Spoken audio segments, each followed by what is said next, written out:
कलाकार माणूस आहे, पिठाची गिरणी नाही म्हणून सांगता, पण सर्व साखर कारखानदारांना मागे पुढे फिरवतात. त्यामुळे जेव्हा परिस्थिती एक्स्ट्राऑर्डिनरी असते तेव्हा त्याच्यावरचे उपायही तशाच प्रकारचे एक्स्ट्राऑर्डिनरी उपाय करायचे असतात.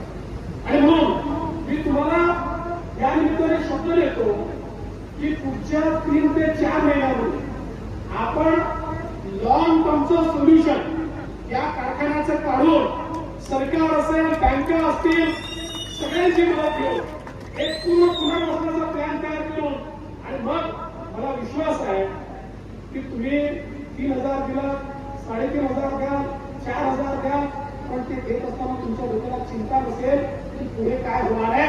कारण या कारखान्याचं पूर्ण पुनर्वसन करण्याची जबाबदारी आता तुमच्यासोबत तुम्ही घेतली.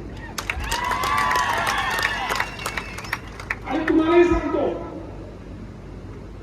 तुम्ही जे काही लोकांनी सांगितलं की आपल्याला अभिजित पाटील कारखाना महत्वाचा आहे, राजकारण महत्वाचं नाही आहे.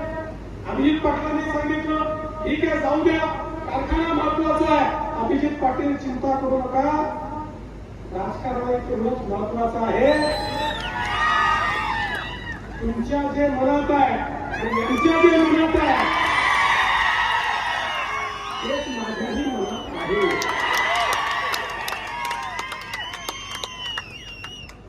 त्यामुळे योग्य मार्गाने सगळ्या गोष्टी करू, काळजी करू नका.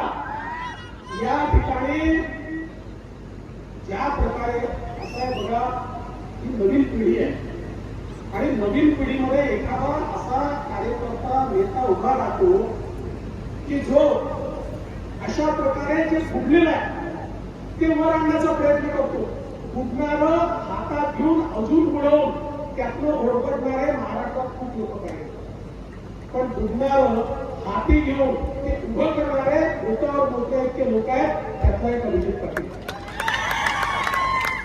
आणि म्हणून अशा व्यक्तीच्या पाठीमागे उभं राहिलंच पाहिजे आणि ते आम्ही निश्चितपणे राहणार आहोत. बंधू भगिनींनो, ही गोष्ट देखील मला सांगितली पाहिजे. मला जास्त काही याकरता नाहीये की मागे रणजित सिंग नाईक निंबाळकर बसलाय, 6 वाजता त्याचा प्रचार संपणार आहे, ते सारखं घरात